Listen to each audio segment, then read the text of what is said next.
देखिए, राष्ट्र निर्माण की अगर बात हो तो ये बालू बहुत अहम होती है और राष्ट्र निर्माण के लिए मजबूत आधारशिला के लिए अगर इस बालू को मुट्ठी में बंद कर दिया जाए तो भी ये बालू हाथ से फिसल जाती है। लेकिन अगर इसकी सही इंजीनियरिंग और सही डिज़ाइनिंग की जाए तो मेरे पीछे जो आप बिल्डिंगें देख पा रहे हैं उस तरह की जो अच्छी बिल्डिंगें, अच्छे स्ट्रक्चर खड़े हो सकते हैं।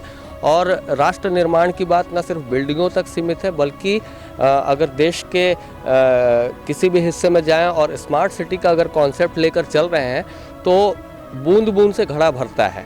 और जाहिर सी बात है, चाहे देश है, देश के बाद राज्य है, राज्य के बाद में ज़िले हैं, ज़िले के बाद में एक एक वार्ड हैं और नगरीय निकाय हैं। तो इसी तरह से नगरीय निकाय क्षेत्रों में भी जो पढ़े लिखे प्रत्याशी हैं, पढ़े लिखे उम्मीदवार हैं, वो सामने आकर चुनाव लड़ने की तैयारी कर रहे हैं और कहीं ना कहीं राष्ट्र निर्माण की बात कह रहे हैं। मेरे साथ में वार्ड 1 भिलाई से इस वक्त राकेश धनकर जी हैं, जिन्हें बीजेपी से टिकट मिली हुई है और साफ तौर पर पढ़े लिखे व्यक्ति हैं। राकेश, ये बताना कि कहाँ से पढ़ाई लिखाई की है आप? जी, सर्वप्रथम आप सभी को मेरा बहुत बहुत नमस्कार। मेरी स्कूलिंग जो शिक्षा है वो इसी खमरिया सरकारी स्कूल से हुआ है। कॉलेज की जो पढ़ाई है वो मैंने सुराना कॉलेज से किया है। आगे की पढ़ाई मैंने शंकराचार्य कॉलेज से किया है। वर्तमान में मैं स्टारेक्स मिनरल्स जेएस ग्रुप में विगत 10 वर्षों से जनरल मैनेजर के पद पे कार्यरत हूँ। मेरी जवाबदारी जो है वहाँ पे समस्त सरकारी विभागों को मैनेज करना होता है, उनसे काम लेना होता है, काम कराना होता है। हमारी कंपनी का मुख्य कार्य जो है वो ये है कि हम फार्मिंग के क्षेत्र में, खेती के क्षेत्र में पूरे एशिया के सबसे बड़े फार्मर हैं। सीताफल 185 एकड़ में एशिया का सबसे बड़ा फार्म हमने विकसित किया है और रोबोट से खेती करते हैं। 550 एकड़ का फार्म है और वो 550 एकड़ में बूंद बूंद पानी को कैसे सहेजा जाता है, कैसे कम से कम मैंस पावर में कम से कम लोगों के उपयोग करके खेती की जाती है, ये सारी चीज़ों का अनुभव हम लेके आगे बढ़ रहे हैं। देखो, आज जैसे कि आज नेता बनना सबसे आसान हो गया है। मतलब छोटी सी फर्म में भी अगर काम करने जाएं तो वहाँ क्वालिफिकेशन बेस रहता है और सरकारी नौकरियाँ तो भूल जाइए। प्राइवेट ऑर्गेनाइजेशन भी इतनी सारी क्वालिफिकेशन डाटाज मांगती हैं, उसके बाद किसी को नौकरी मिलती है। लेकिन आज की डेट में नेता बनना बहुत आसान हो गया है। कोई बिना पढ़ा व्यक्ति भी यहाँ पर आके राजनीति में उतर सकता है और चुनाव लड़के जीत भी सकता है, हार भी सकता है, जो भी परिस्थितियाँ हैं।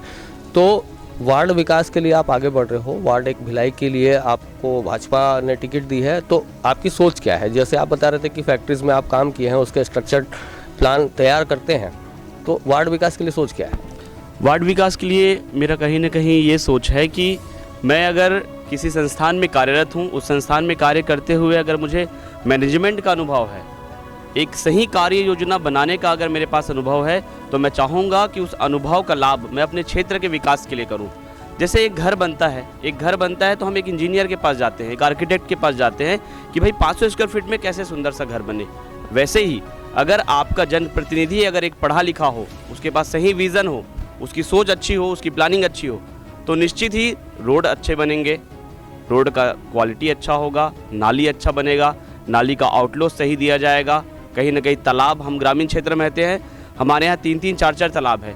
अगर उन चारों तालाब को हम सही तरीके से अगर अनुभव के साथ, प्रशासनिक अनुभव के साथ, कार्य क्षेत्र के अनुभव के साथ अगर करना चाहें तो उसके गंदे पानी का निकासी एक तरफ हम कर सकते हैं, स्वच्छ पानी का जो है आगमन हम एक तरफ से कर सकते हैं।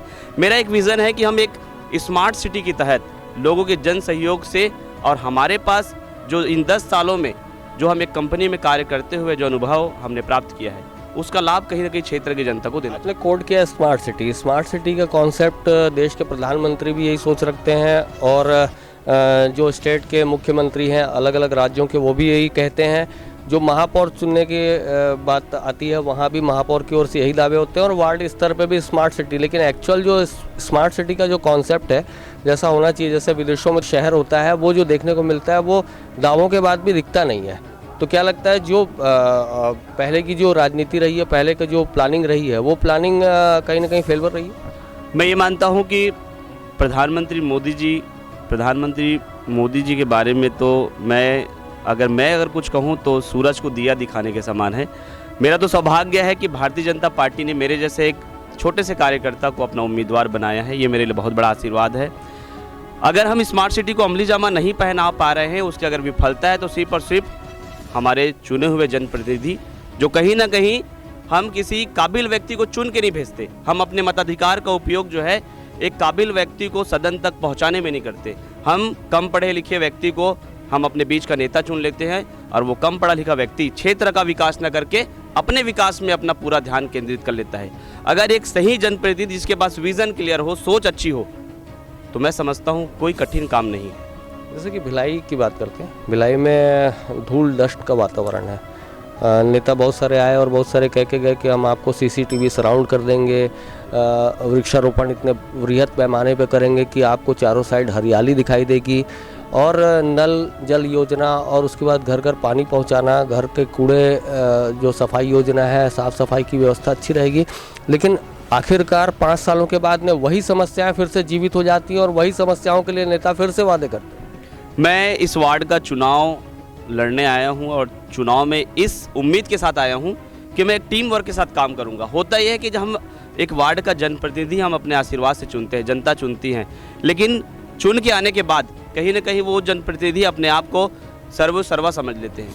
मैं चाहता हूँ अगर क्षेत्र का विकास करना है तो मान लो मेरा वार्ड क्रमांक 1 खमरिया भाटा, जुनवानी, ग्रीन वैली, अनुष्ठा रेसिडेंसी, अगर यहाँ पे आप 2-2, 3-3 लोगों की टीम रख लो और उन टीम के साथ कोऑर्डिनेट करके रखो, उनको जिम्मेदारी दे दो कि सफाई की व्यवस्था आपके क्षेत्र की आप करोगे।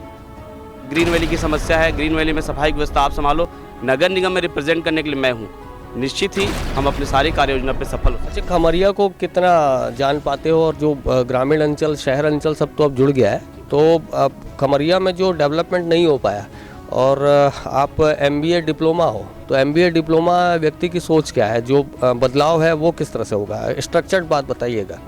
मैं जैसे कि विगत 10 वर्षों से मैं बताया कि JS ग्रुप में कार्यरत हूँ, मेरे पास प्रशासनिक स्तर पे एक मल्टीनेशनल कंपनी लेवल पे काम करने का अनुभव कहीं ना कहीं मैं रखता हूँ थोड़ा बहुत। अगर हम खमरिया ग्रामीण क्षेत्र की बात करें तो मैं वहाँ पे जन्म लिया हूँ, मेरी जन्मस्थली है खमरिया गांव। अगर हम जन्म से लेकर अभी तक की बात करें तो विकास के मुद्दों पे अगर हम बात करें तो विकास से हमारा गांव अछूता रहा है। इसलिए अछूता रहा है कि हमने सही जनप्रतिनिधि आज तक चुन नहीं पाए, जिसको भी हमने अपना विश्वास जताया वो हमारे उम्मीदों पे खरा नहीं उतरा। आज बहुत आवश्यक है हमारे गांव के तालाबों का विकास, आज बहुत आवश्यक है हमारे गांव की गलियों का विकास, आज बहुत आवश्यक है हमारे गांव में नाली का विकास। कहीं ना कहीं हम सब मिलके अगर सही तरीके से, सही प्लानिंग से अगर एक नया प्लान बनाए, एक नया विज़न क्रिएट करें तो निश्चित ही हम एक नया इतिहास बना सकते हैं। लेकिन एक अकेला व्यक्ति अगर सोच के अपने हिसाब से काम करेगा तो निश्चित ही गलती होगी, लेकिन अगर एक जन समूह को लेके चलेगा, उनके मार्गदर्शन में काम करेगा, उनकी सोच के अनुरूप काम करेगा तो निश्चित ही विकास संभव हो पाएगा। आपको जनता इस वार्ड से क्यों चुने? मुझे यहाँ की जनता इस वार्ड के लिए कहीं ना कहीं इस उम्मीद के साथ चुने कि मैं, चुनाव के समय तो बहुत सारे वादे होते हैं, चुनाव के पहले क्या जनता से जुड़ाव रहा है? कुछ ऐसे पीक टाइम बता दीजिए जिस समय में आप खड़े हों और जनता के लिए मददगार साबित रहे हों। मैं विगत जब से कहीं ना कहीं मैं अब नौकरी करने लगा हूँ, काम करने लगा हूँ, मैं एक छोटे से परिवार से बिलोंग करता हूँ, मेरा बहुत बड़ा कोई बैकग्राउंड नहीं है, लेकिन मैंने एक चीज़ अनुभव किया है, अपने जीवन में आत्मसात किया है कि अगर मैं 2 रुपये कमा रहा हूँ तो 1 रुपये को किसी ज़रूरतमंद के साथ बांट के खाऊँ, ये मेरे मन अंदर की भाव है। विगत वर्षों, कई वर्षों से, चाहे वो कोई भी समाज का व्यक्ति रहे, जिस किसी के घर में अगर आकस्मिक मृत्यु हो गई, दुर्घटना हो गई, उनके अंतिम संस्कार में मदद करना, उनके दशगात्र में सहयोग करना, आर्थिक रूप से उनके कार्यक्रमों को सफल बनाने में मदद करना। कोरोना काल का समय है जिसमें हमने बहुत सारे जन समूहों के साथ, शुरुआत मैंने और मेरी धर्मपत्नी ने किया था, लेकिन उसके बाद उस कार्य से प्रेरित होकर हमारे मित्रगण लोगों ने, बड़े बड़े गांव के बुजुर्गों ने ऐसा सहयोग दिया कि 3,500 लोगों को कोरोना काल में हमने भोजन कराने का सौभाग्य प्राप्त हुआ। कोरोना का जब सेकेंड वेव आया तो हमने स्वयं कम से कम 22-23 लोगों को हॉस्पिटल में वेंटिलेटर, रेमडेसिविर इंजेक्शन, ऑक्सीजन दिलाने का काम किया। यहाँ तक कि अपनी गाड़ी में कोरोना पेशेंट को पीछे लेटा के ऑक्सीजन सिलेंडर रख के एम्बुलेंस ना मिलने पे हॉस्पिटल पहुँचाने का भी सौभाग्य हमें प्राप्त हुआ। चलिए, एक बड़ा घड़ा है भिलाई, आप एक बूंद हैं, तो इस बूंद को अच्छी तरह से डेवलप करने के लिए क्या करेंगे? जो मास्टर प्लान है आगे का 5 साल का, चलिए आप जीत जाते हैं, मान लीजिए, एक बात समझ लेते हैं, तो आप जीत जाते हैं तो उसके बाद में क्या स्ट्रक्चर्ड प्लान क्या रहेगा खमरिया और जो ये वार्ड 1 है आपका? जी, मेरा एक विज़न ये है कि जिस दिन भी मैं आप सभी के आशीर्वाद से जीत के आऊँगा, सबसे पहले जो काम करूँगा वो ये है कि आज भी हमारे यहाँ पेयजल की विकराल समस्या है, उस पेयजल की समस्या को हम बहुत आसानी से दूर कर सकते हैं। नलों में सही तरीके से पानी जो मेन लाइन है उसका जुड़ाव।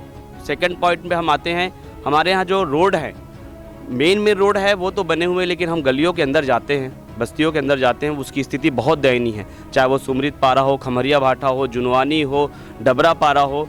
वैसे ही ग्रीन वैली की बात करें तो ग्रीन वैली, जुनवानी रोड से ग्रीन वैली तक पहुंचने वाला मार्ग, बीच में जो नहर है वो नहर को कहीं ना कहीं डिसमेंटल करा के उसके सेंटर में पोल लगवा के उस रोड की चौड़ाई को हम बढ़ा सकते हैं, जिससे ग्रीन वैली के रहवासियों को कहीं ना कहीं बड़ा सुविधा मिलेगी। ये मेरा एक विज़न है। तालाब के विषय पे आते हैं, हमारे पूरे खमरिया, जुनवानी, खमरिया भाटा, सुमृत पारा में ये सारे तालाब है। मेरा एक सपना है कि मैं इसे भेलवा तालाब की तरह डेवलप करूं, और निश्चित ही आप सबके आशीर्वाद से वो संभव हो पाएगा। ये राकेश धनकर साहब से बात हो रही थी, भाजपा से टिकट इन्हें मिली है, और चर्चा चौराहे की इस सेगमेंट में मैं जो आपको रिपोर्टिंग पहुंचा रहा हूं वो अनुष्ठा रेसिडेंसी करके एक कॉलोनी पड़ती है, जो छत्तीसगढ़ का भिलाई इलाका है, वहां से एक कॉलोनी पड़ती है, और ये वार्ड 1 के तौर पे जाना जाता रहा है। और यहाँ पर कई ग्रामीण परिवेश भी हैं, शहरी परिवेश में भी बदलाव आन पड़ा है, और जाहिर सी बात है इन्होंने जैसे बताया, और एक MBA डिप्लोमा होल्डर की जो राय है, जो सोच है, ये एक बड़ी मल्टीनेशनल कंपनी में काम भी करते हैं जैसा इन्होंने बताया, और उस कंपनी के पूरे ग्रास रूट लेवल से ऑफिस लेवल तक की पूरी जिम्मेदारियों को संभालते हैं। तो ऐसा ही मास्टर प्लान इनकी ओर से दावा किया जा रहा है कि जब ये अगर चुनाव जीतते हैं तो ऐसा ही मास्टर प्लान इस वार्ड के विकास के लिए तय किया जाएगा। अगर आपको हमारी खबरें अच्छी लग रही हैं तो इन्हें फॉरवर्ड कर दीजिए। अगर आपको हमारा चैनल पसंद आ रहा है तो उसे सब्सक्राइब कर दीजिए, और कमेंट बॉक्स आपके लिए खुला हुआ है, तो उस कमेंट बॉक्स में नीचे जाकर इस वीडियो के बारे में आपकी कोई राय हो, कोई सुझाव हो, तो आप ज़रूर कमेंट बॉक्स में अपनी राय रख सकते हैं। नेशन फर्स्ट ABK न्यूज़ के लिए छत्तीसगढ़ के भिलाई से मैं शशिकांत तिवारी।